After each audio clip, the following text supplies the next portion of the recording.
And I was really curious because I was falling in love all the time, and I was really, really active in that space. I was always in love with the one and the second and the third one and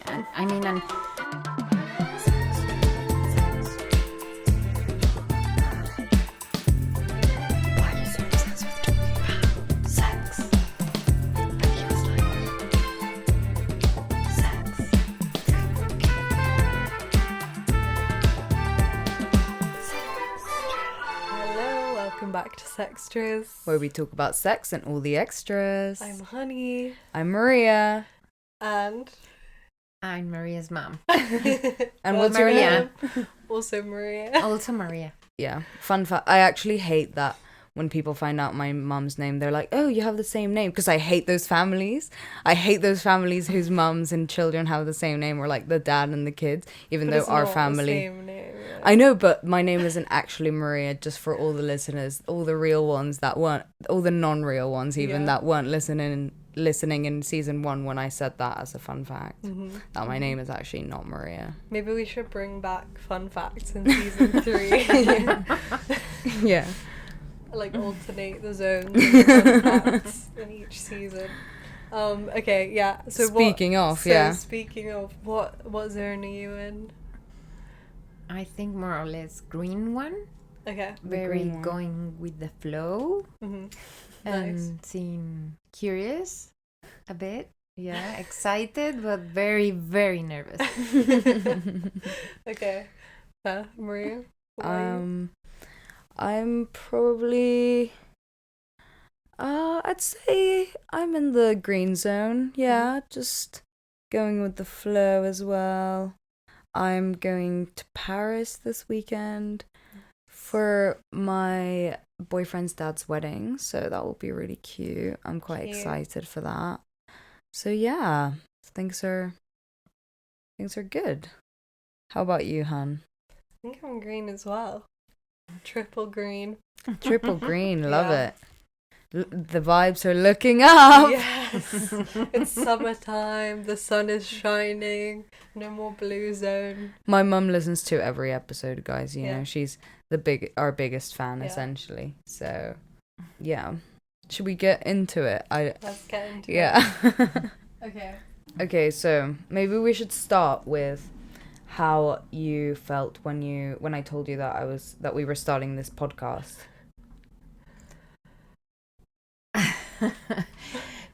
Coming from my culture and everything, it was a bit shocking because even just for the word sex, for me, it's just like, oh my God, what are they gonna speak about, or what is this about? But more in a place of ignorance and fear than really knowing what was going to be. So it was surprising, but at the same time exciting, because probably how you dare to speak about it, you know, like all these fears that come along in my thoughts and stuff, but very curious, and also I thought it was really brave. So that's cute. for me it was I mean, that very, very brave to just be able to speak about it very openly. And so yeah. Okay. So can you tell us a little bit more about you growing up? Like what kind of ideas you had about sex? And you said, you know, from my culture, just hearing the word sex, like, well, where none did that come from? at all. I mean, nothing at all. It was very punished. It was very, you don't even speak about the word. I mean, not even sex or anything else. The only thing that we had was the typical education in school, that it was really basic and very religious oriented. So it was like okay, this is like this and this and this and this, but you are not allowed to do any of this, because you have to get married and then you can have sex. The sex is only for having kids, and only if you get married. You are allowed to have sex, or I mean, not even speaking about pleasure or whatever. It was really, really punished, and really, really very bad and dirty and all these adjectives, and very traumatized actually, because they nothing was really clear. You will never talk about it. In school was really basic, and you hardly understood whatever. Yeah, because you went to a school with nuns, didn't you? Yes, but not at the beginning, but half of my middle school. So it was the same. Whenever I started to change and everything started to develop. Obviously, nothing. I mean, no, even that my mom didn't think about the same at all.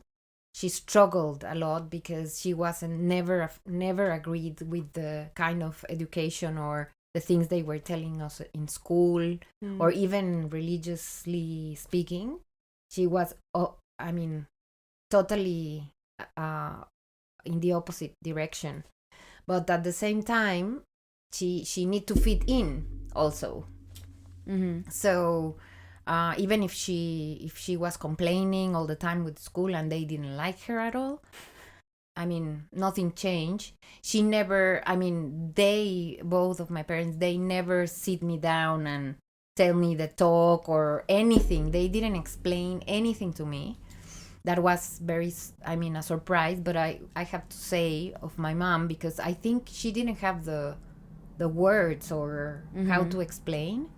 But so she made sure that we had the information in a way of every summer we used to go to California, and we went to summer school, and she specifically put us in mental health. I think it was health, and then another of addictions and things, so we can see the world like that. That was her way of showing me, at least, of what was about all the birth control methods, and a little bit of opening of my mind, but without my dad knowing. Yes, it was just like, okay, you went to your health classes, and all summer, and you see all the birth control that existed in that time, even also with drugs, with alcohol, with everything. She makes sure that we had all the information in her way, but not sitting with me or explaining to me nothing. But I think it was a good thing, because otherwise my world would turn out to be really narrow and closed off, because that were our beliefs. I mean, all my friends obviously never, and I remember very well after this summer of these lessons that she said, never speak about your summer to anyone, not to your friends, not to your dad, nothing that you learn, never, because then everyone is going to start looking at you very strange. Oh, wow. So she said, no, so just keep it, learn it, but don't share it with anyone, not even with your friends, because everyone is going to start looking at you like a whore or something like that, because it was that extreme. Yeah. Wow. So you didn't talk to even like your friends growing up about sex or anything like that? It was just... No, because if I started talking about, I was a very introvert girl, and I didn't like to share many things, and I think it was a part of incongruencia, like not being congruent. Yeah. and that everyone will start looking at me, and I didn't want that. So I was really to myself. So the experiences I have at the beginning was for myself. But my friends, I could never spoke about anything. I mean, what we shared was maybe I kissed him or he kissed me, and what kind of kiss was that was like, wow, no, or okay, they talk about maybe base 1, base 2, but I mean, never. I mean, home run was like the slot in the, I never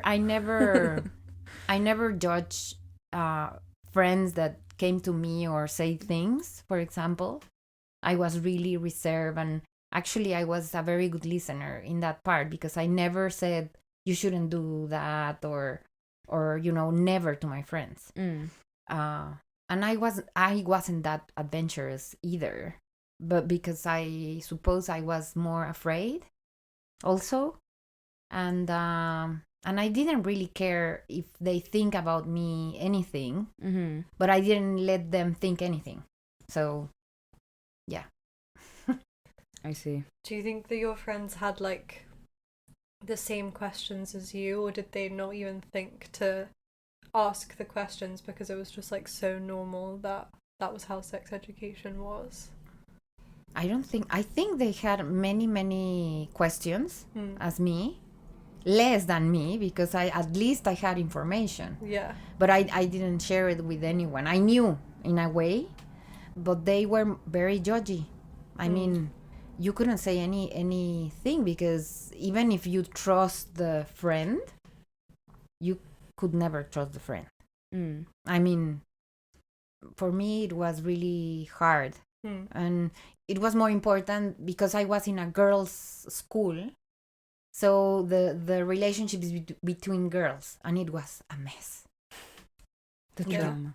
It really no for me it wasn't really appealing. I didn't have a very good time in my prep school, or I don't know, later until I got to uni, got liberated, because it was like a gossip. It was a hell in the whole thing. Even you got judged even of not saying anything. I mean, because I used to have a group of men, only men, my brother in it. That was my group of friends, and they were all boys. So I was used to being around and everything, and for me it was very normal. And also they let me go out very young, because I was really responsible, and because I was going with my brother all the time, and my dad trusts me more than my brother, so and they were jealous all the time. So they, even if I spoke to one of the boyfriends at that time, for example, once happened, they started making gossips about me, that I was trying to nick the boyfriend of the yes, even only for saying hello. Oh my god. And I was just like, okay, nah, it's not worth the drama. no. And because I was one of the few that had a boyfriend very young, also my first boyfriend was at 14, and I didn't spoke about my boyfriend. They had to ask me, because I didn't want them to know anything. Yeah. Because of the judgment and the whole thing and the gossip, and it was horrible. Your reputation was in stake or whatever. Yeah. So how did those things that you grew up with and experienced kind of make you think about the way that you wanted to like teach us about it, teach your kids? The whole thing of not speaking about it in a way, because I wanted to break totally that part. I wished my mother speak about these kind of things. I always wondered, because my mom, I can imagine she was a very happy woman. I mean, not happy. It was cheerful, and she went out every night. She worked. She was a very independent woman, and she was really good looking. So I always wonder, like, oh my God, she must had a lot of men going, for her, but she never spoke about others. because I don't know even if I ask her, because I was really curious, like, Mom, talk me about your ex-boyfriends or who else, and she always answered things like, oh no, I didn't like to have boyfriends.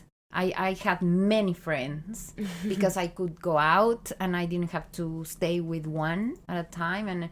But I always wondered what else, trying to answer my questions in a way, but she never did. And we never had that kind of talks. And I was really curious because I was falling in love all the time, and I was really, really active in that space. I was always in love, and in love with the one and the second and the third one, and my mom was like, no, I just your dad, you're just your dad, no. And then, because the path I choose to follow, I didn't want you guys to have the same impression. And for me, it was a curiosity with my mom, and I wished that my mom would guide me in a better way, in that sense, not like the book, no. So that's why for me it was important to open up these subjects, these themes, especially about relationships, and especially about the emotion of falling in love. Not only, I mean, the sex part, let's say, because for me it was kind of dodgy and even traumatic in a way. And so for me it was important that you had the whole picture. But because I don't know, and I wanted to speak more openly about sex, because I had that gap. I was willing to be open and to learn things, and that's why I think it was important. I knew that we needed to have the chat or whatever. I knew that you knew more than me, obviously, but for me it was more important the hard part, as always has been, more the emotional part than the physical part. So for me it's really interesting to see how you speak and explore, and it's very natural. For me it's very difficult still. So yeah. Yeah, so because I don't remember like ever talking about sex or anything like that until, like, I don't know, I wasn't one of those kids that, like, when I got my period, because I remember you were saying when you got your period, you didn't even know what it was. So I definitely knew what it was, and you had definitely talked to me about it. So periods and like puberty and all of those things, but like nothing really about sex. But I do remember you gave me these books and things, and like it said all about it.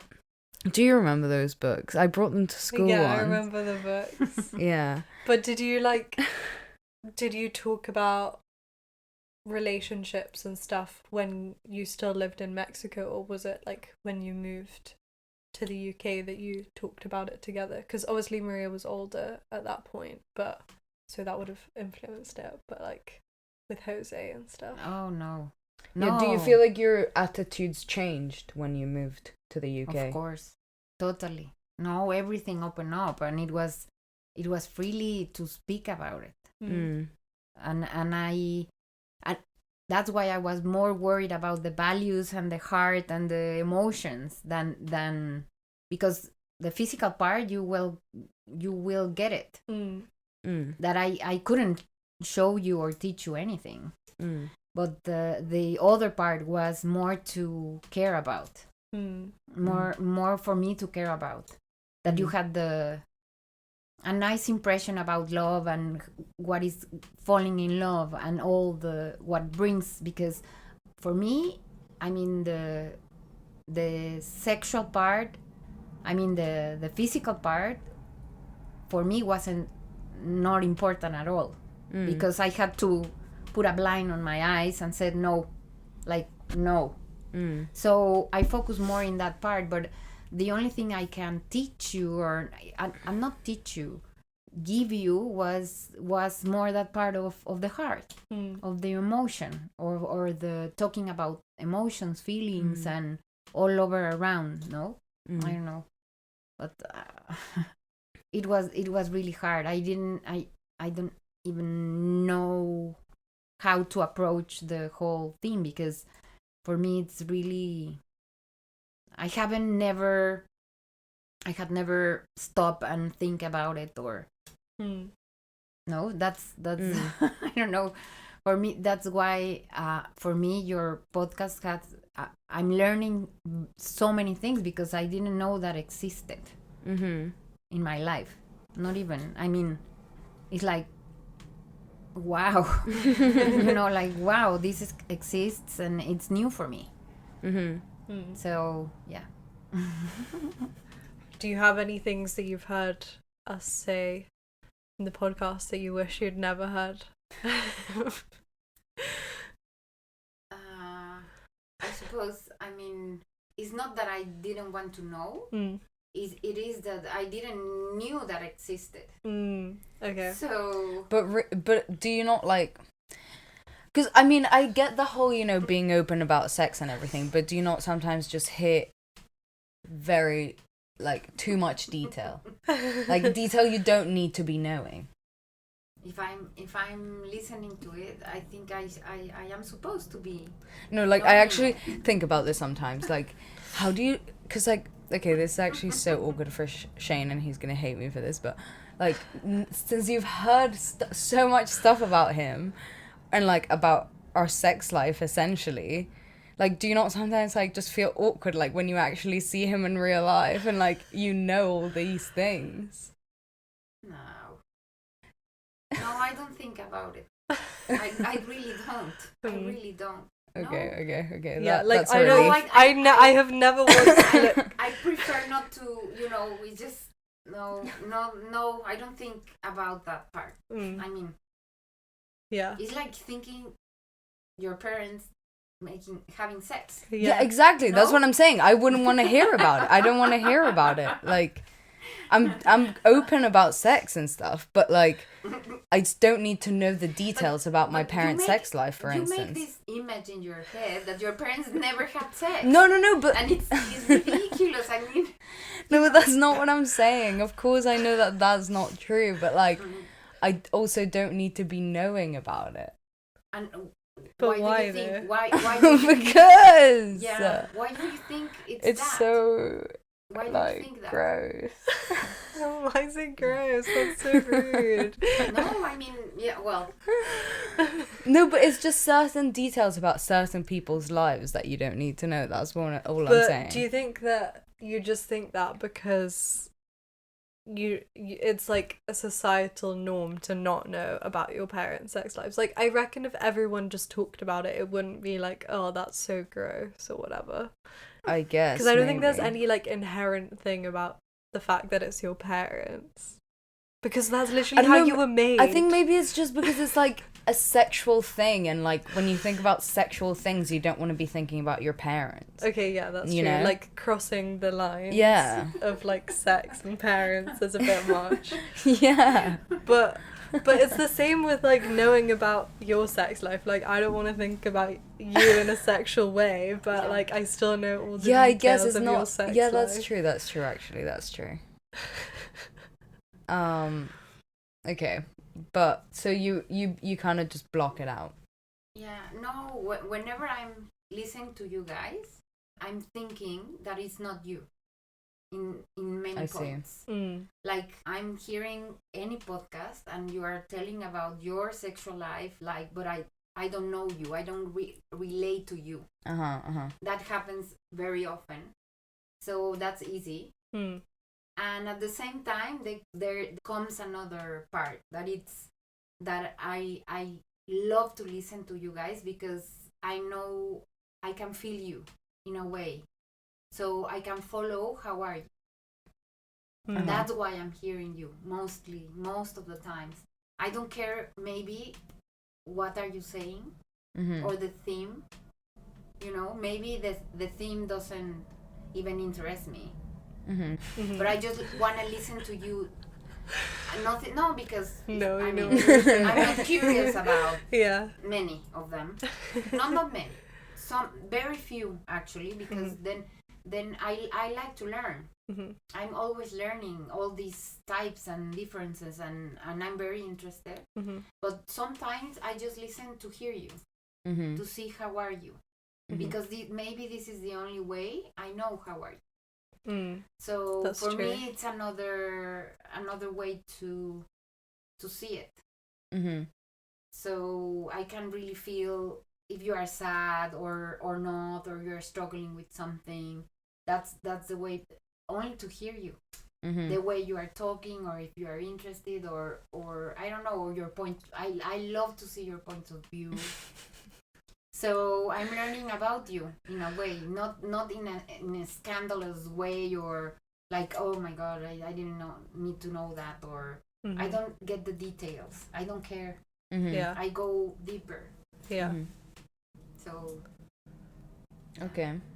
Do you think you can feel free to keep on talking? I will not remember anyway. Yeah. Do you think since you've moved to the UK and like since seeing how your kids have kind of talked about sex or like learned about sex, it's changed like how you talk to your friends about sex now, or like how you talk to, like, just think about other people's kind of views on sex? Yes, of course. No, I want them. For me, it was a huge opportunity for them to be free themselves, whoever they choose to be, or and it was in everything, in every way possible. So, and also for me, the opportunity to start asking questions and talking, and maybe even in my own life, no, to explore, to discover, to, I don't know, to start loving more my body, myself, how I looked, or loving myself basically. Because before, I think I was just only for the outside. I was totally focused in. There was a time that I was focusing my kids and their needs and whatever, but with this opening of everything, I mean everything, I've been able to know myself better and to love myself better. So yes, it changed totally. It was a huge opportunity. It was like coming to life. The opportunity to be myself, and to be myself, to ask whatever I wanted to ask, and that's a gift. Really. What's different about raising kids in Mexico and in London? A total difference. Yeah. First of all, the opportunity. Giving them the opportunities to open their minds, and to, starting from religion. Come on. We have many religions, and we only knew Catholic religion. Yeah, I always say this. So, like, before I moved to the UK, because we went to a Catholic school, I fully believed like that the only religions in the world were you could be a Catholic or a Jew. Like that, those were the options. Wow. And being a Jew was not good, let me tell you. Like, that's wild. Yeah, and then I moved to the UK, and it was like, oh, there's so many other things going on here. Yeah. Sorry. No. I wanted my kids to learn to be more tolerant, to not learn that competition is everything, material things, to open up their minds, so they can open up the world in everything. So for me, it was a life saving, even for me. Beginning from me. I mean, the third day I was living here, I felt like I was freedom. I don't have to tell anyone what I'm doing, where I'm going. It was just like freedom, and I could think, I could say whatever came to mind without any prejudice prodigies or anything. It was just like, wow, what I was doing, living in this little cage, bubble, whatever. No, my life totally changed, and I came back to life. I was living death, really, in Mexico, and it wasn't. I love Mexico, but the way we were living and the way the families and the society and everything that how it goes, it was killing me, like that. So here was like, wow, like an opportunity to become whatever I wanted, to do whatever I wanted. I mean, not all the compromises that we had with families and friends and all these pretentious whatever. I was so fed up. Even with coffee mornings with the moms. Oh God, talking about maids and the novels in the TV and all this nonsense for me was like really empty and really very bad. So for me, coming to this world that I could do and be whoever I wanted, and my kids also, to see them grow and read and really be tolerant with everyone, and all these opportunities that just came open was amazing. Was the best decision in my life.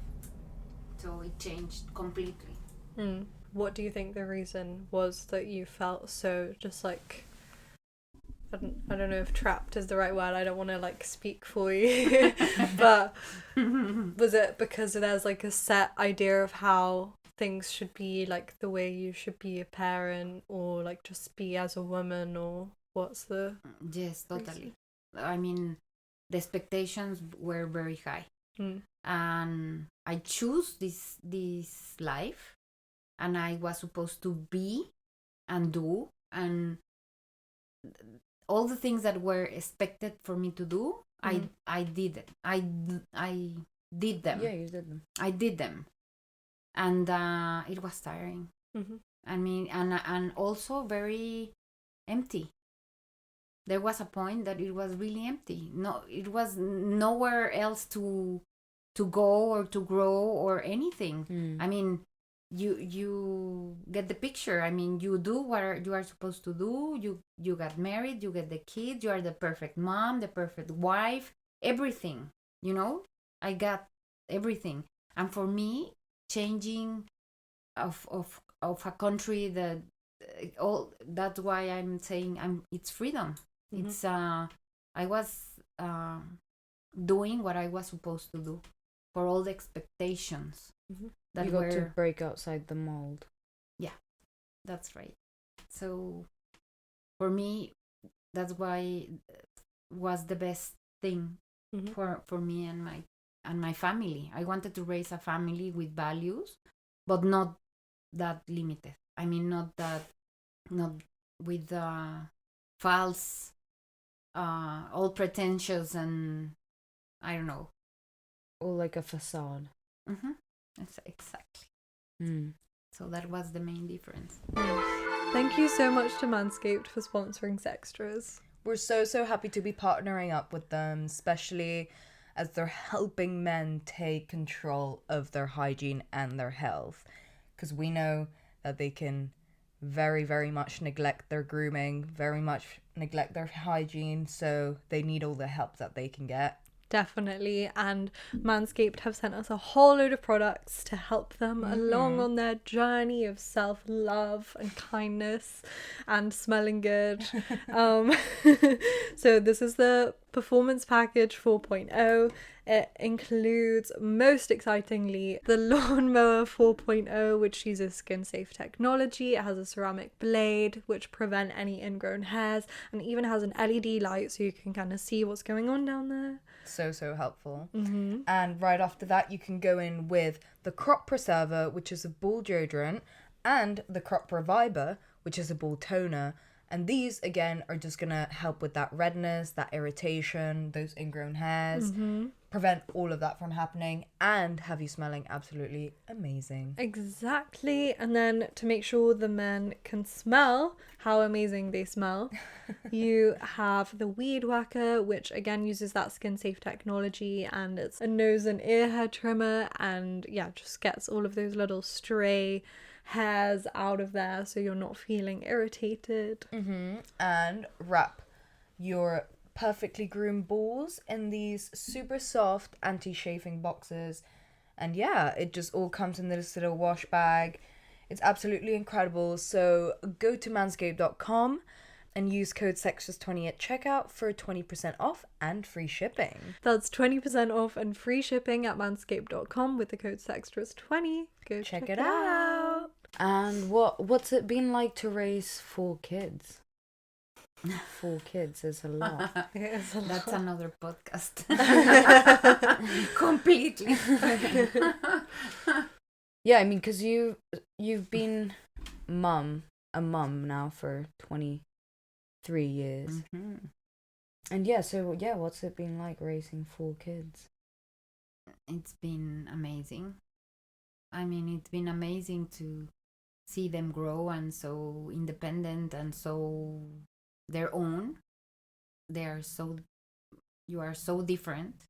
So I learn from you every day, and it's been amazing. But not. I think I changed the way I might be before. I thought maybe my happiness was depending on you guys, 100%, and I don't know. It changed completely because now I know that my happiness it's my own, and that you are individuals and you are your own by your own. That I'm just sharing the space and just company in your own lives, but I can't do anything for you guys. So that changed a lot. And these decisions and changes make me think differently and live differently, and it's amazing.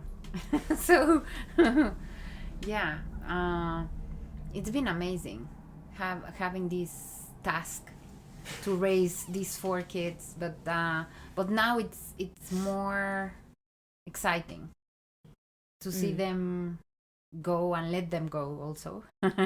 That's another thing, but yeah, to let them go and grow and see their own lives that I mean I'm happy to share, but not to impose or to say they will leave whatever I didn't leave at all.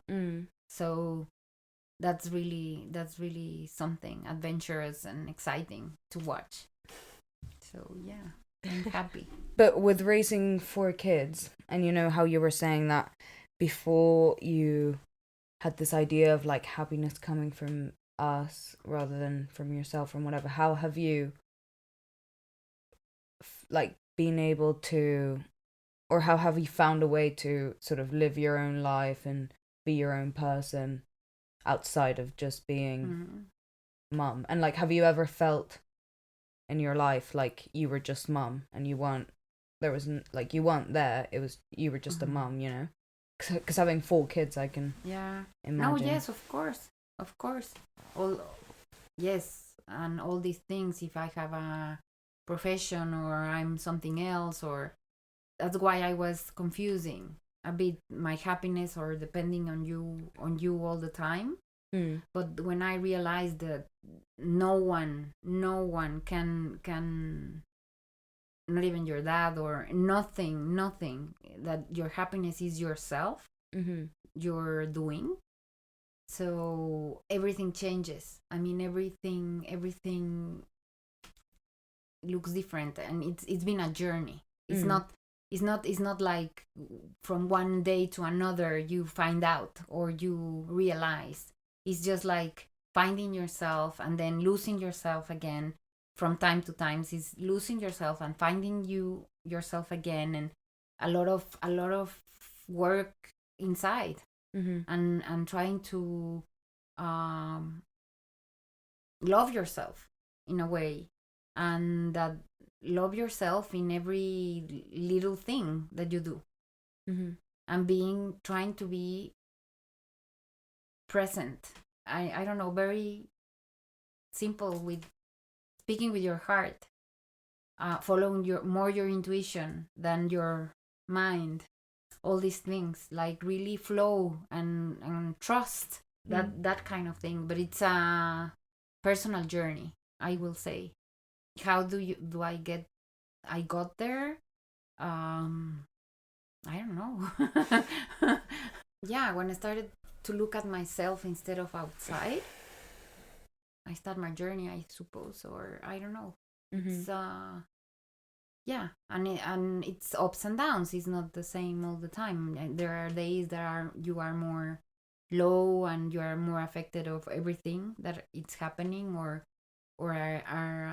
I mean, but generally and lately it's more, I can observe in myself where I'm down or up, but it's more I'm observing myself. I'm curious also of how I react, and I'm working about not reacting, actually observing what is happening and what it really feels right, and trusting that instinct that for many years I didn't.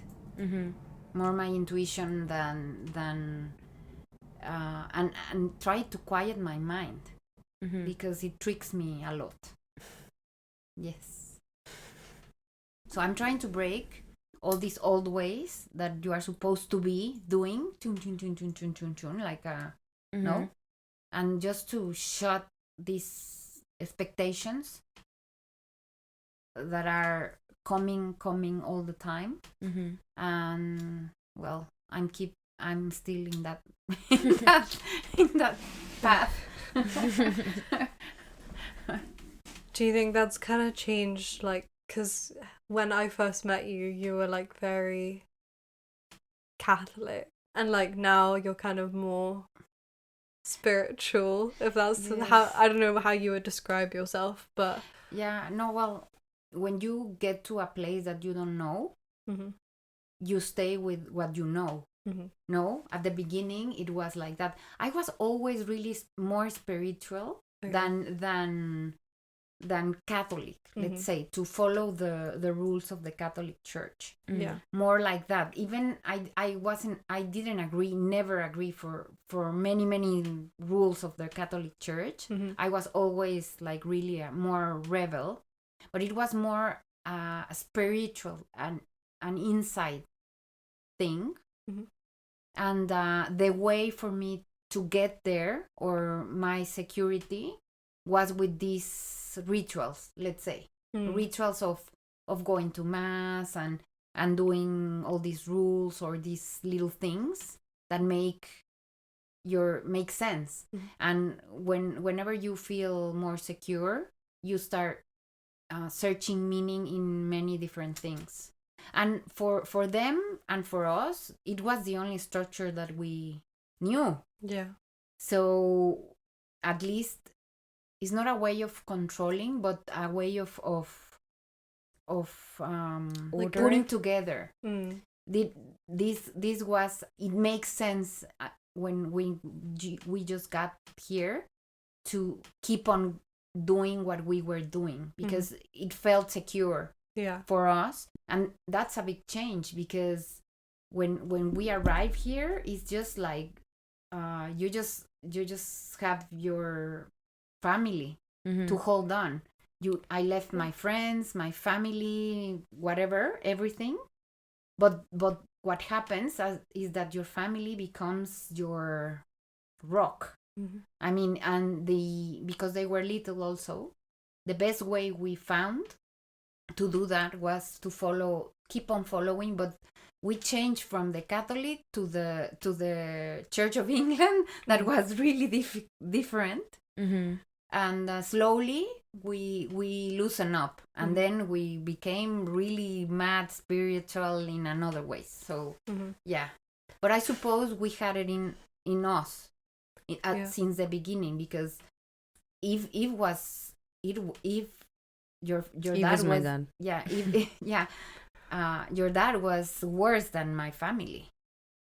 Oh yeah, my dad Upbringing. was like really, Very really bad. religious. When my parents got married, they were against, sex before marriage, Oh, this yes. kind, all of this kind of thing. Okay. So So yeah, so that in itself was like kind of part of that journey of kind of breaking down the expectations of Oh yes. what you had to fulfill and stuff like that. Oh yes. And every time we went back, we were going off the rack every time. Every return was more difficult and more difficult to fit in. And right now it's practically impossible. I mean, no, now they have like a whole new group of Yeah. friends. I mean, they're saying every time we go to Mexico, it's harder to fit in. But from our perspective, it's every time they go to Mexico, they make more cuckoo, like spiritual friends. Yeah, but And it's just they like come that up with you a found whole- your people. Like before, it was like you can't fit in with like who you were used to before, but like now it's just a new kind of yes, perspective. very different. You don't fit in anymore. I mean, you have so much differences. Things have And changed so you much. you yeah. will never stop loving those people. Never. I mean, my friends sustain me a lot. I mean, and I have practically my same friends since I got here. So all these differences start going and growing. So life separates you. And the people that is not supposed to be near you, they leave. Not in a bad way, because we still love them and see them from time to time. Yeah. But it's nothing that you can really share from your day by day. And lately, for me at least, is day by day. The most important thing is what I'm doing today. And I'm trying to keep on this path, but it's more difficult to keep those connections going. Yeah. Yeah, that's fair enough. I get that. I think everyone feels that to some extent, and I feel like, of course, if there's a whole culture in between you, essentially, things become a little bit more. But yeah, what has it been like to be married for so long? To have been with someone for so long? It's been a great adventure. Yes, because you never stop. And how your father changed, how that changed. Oh my God, it's just another person totally. So it's a surprise every day. It's really fun. It's fun to be discovering and knowing this person every day. It's an adventure every day. Every day that I wake up is just like a choice. I choose to be here and I'm happy. I'm choosing every day to keep on being here. And because we really learn how to connect and to communicate now, and so it's more exciting every day, just to see a different people every day.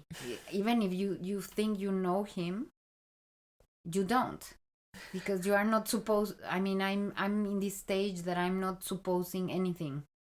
He's very surprising, and I don't know, and he's so different from the beginning that I'm very excited to know him every day. I'm curious and not bored. I suppose if I get bored someday, or I don't know, will change. But really, it's a choice you make. I think marriage or staying with someone, even if it's not marriage, it's a choice you have to do every day. And it's a work you do every day. It's not for granted at all. And also it's a choice you have to ask yourself if you are really happy or not really happy. And there are gonna be days that you hate him, And there are days that you really love him and days that you don't want to even look at him, or it's everything, but it's freedom, liberty. That's what I think we are in this point, that we have this freedom to have this choice. But it's a choice you do for yourself, not not in the direction of the other person, if the other person is gonna feel good or not. No, you really need to ask yourself if you are happy. And maybe it could pass 2 days and you don't speak to him, or I don't know, and and nothing happens. I mean, it's okay. It's okay. Yes. And with more communication every day, because for us it's been a big journey of communication. That was our worst thing to be, but I think we're doing fine. So yeah. Okay, well, maybe we should kind of finish by, like, I'm curious if there's any advice you would give to, like, your younger self, because you were saying how you, like, really internalized all of these ideas of, like, and you were always falling in love, so how, like, what would you tell your younger self now from what you've learned, and also what would you tell us, or, like, people our age that are listening? I think follow your heart. Always follow your heart. Follow your instincts. Trust your instincts, and do what your hearts tell you. Never go for the expectations that someone else have for you, or I think that's the that was something that I would love to hear, maybe, of that, of trust yourself, trust what your heart is telling you, and just go with it. Even if you make a mistake, it's your mistake, and you will learn always from it. Always, even if it's a bad thing or a good thing, and everything is in your mind, and it's not, you can create whatever you want. Nothing can tell you what to live or who to love, or no one. The only one that knows is you. So I think that will be, and show up every time. It doesn't matter. Show up for you always. You are the most important thing. No one, no guy, no dad, no one, no friend, no one. Show up for you, and that will make the difference. I think that's the most important thing you could do. And always try to be here now. It's only the thing that exists, nothing else. Just with joy and everything that comes, even the worst things. I think everything happens for a reason, and you always have something to learn from every situation. Just have the guts of trust, and be responsible for your thoughts, for your feelings, for everything, and everything will be perfectly fine. Nothing worse can happen if you really trust your heart. So yeah. Thank you. Do you have any questions for us? One of your questions was that why was important for me to talk to you when you were 15 about. Oh yes, we didn't even talk about this at all. No, but no.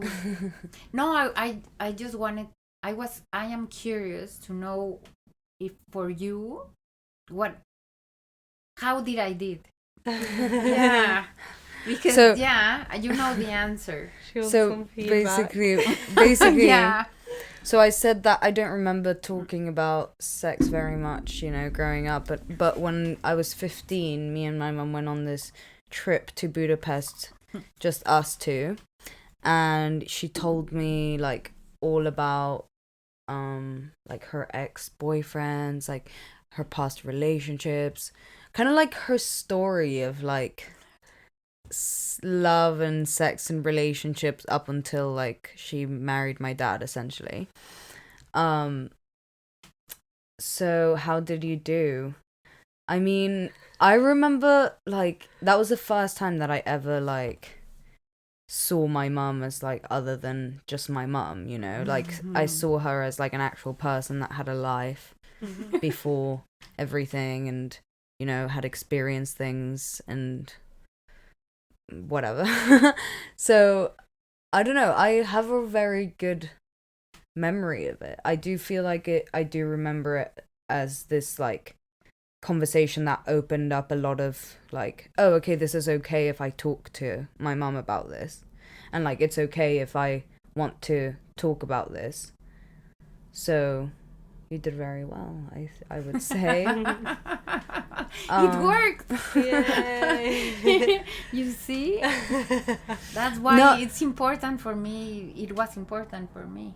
I mean, I was asking her about this yesterday, why like she sort of decided to do this, and she was saying a little bit like, well, I didn't really know, like I still found it awkward to like talk about, and like I didn't know what to say or how to bring it up, so I felt like talking about my experiences is a good way of opening that door up. And it is really true, like when you don't know, that's like a really good way to sort of like invite a conversation from someone, like open up about your version of the events or whatever, and then that it opens up that door for sure. And like I really felt like that door was open.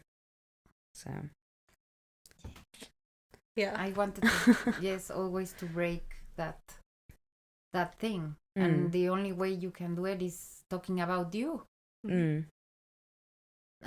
if you always talk about you and your feelings, everything will open up with others. And this kind of conversations, this deep conversation that you want to have, if you open up first, because that's the only thing yeah. No, if you start asking, you will not get nowhere.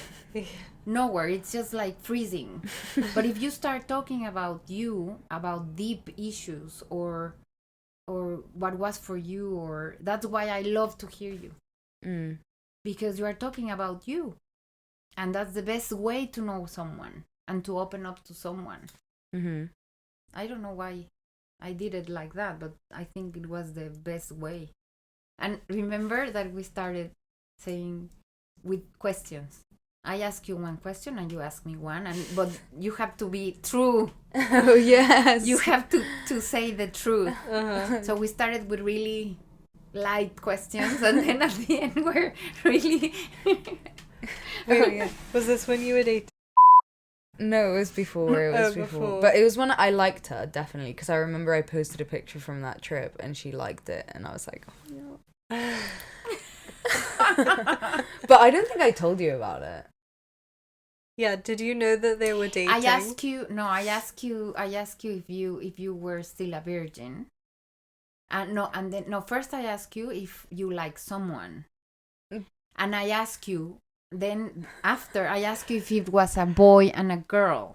And you got very nervous and said, you said, because you had the chance to say maybe or not, like kind of that, or I don't wanna answer. I like, and you told me and then you told me another guy, but I don't remember the name. And then you didn't say a girl, but you imply it in a way. Okay. I make the right questions, I think, but yeah, you were pretty, and your face was. Yeah. Oh my god. Oh no, she didn't really, no, she didn't really accept the fact, but she didn't deny it. Okay. So I was starting to make my Yeah. your connections. Yes. Yeah, I love how she thought she was being so sly and secretive. What do you mean? I'm actually the worst person. I was like thinking about this earlier, how like I haven't, been crushing on someone in so long. Like, it's been so long that I've been in a relationship that it's like, I just forget how bad it is. Like, I get so extra. Like, I get so obsessed. But anyway. Yeah, this is what I've been saying this whole time. I swear I say it all the time and you're like, no, but you, honey, you're so obsessive, blah, blah, blah, blah, blah. And it's like, no. I think you've just forgotten. No, she's very dramatic. Yeah. And passionate. She's like, dying. No, but her face, I mean, every time she spoke about was like, Yeah. and I was like, something is very dodgy here. Yeah. So this No isn't boys. friendship. No. And I was still asking about She was like, oh yeah, like, Oh yeah, next. but Nina. Oh yeah, that one. Yeah, that one. Yeah, to have a ¿cómo se dice? That's Una so funny. camouflage. Oh yeah. Yeah, just una portada. A beard. My Yeah. beard. Yeah, like, yeah, okay, I have to say this guy and this boy, and I was like, That's so funny that I lied. Like, because I definitely liked her at that point, because I fully remember the thing about the Instagram picture. So, yeah, I don't know. God. But thank you so much for coming on, Ma. Yeah, thank you so much. You're welcome. Did you enjoy it more than Yes. you expected? Okay, good. Okay. Good.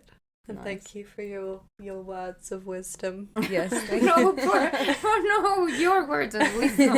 I learn every day from you guys. Oh no. No, really. Ma.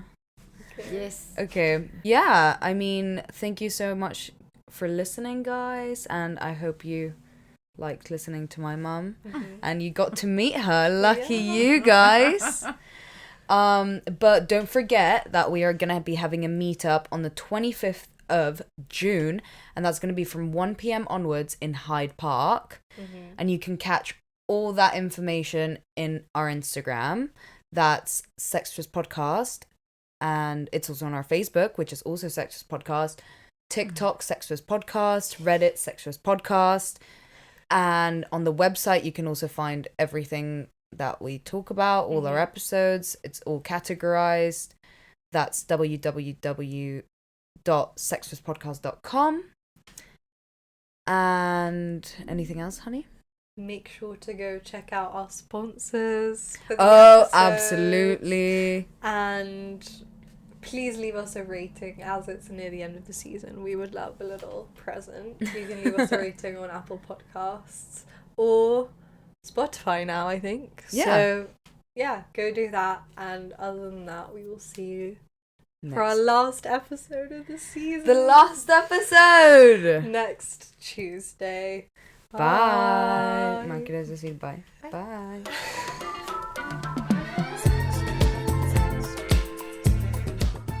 You've been listening to Sextras, presented by Honey Jane Wyatt and Maria Jose Hayodatiyi, produced by Mabel Productions.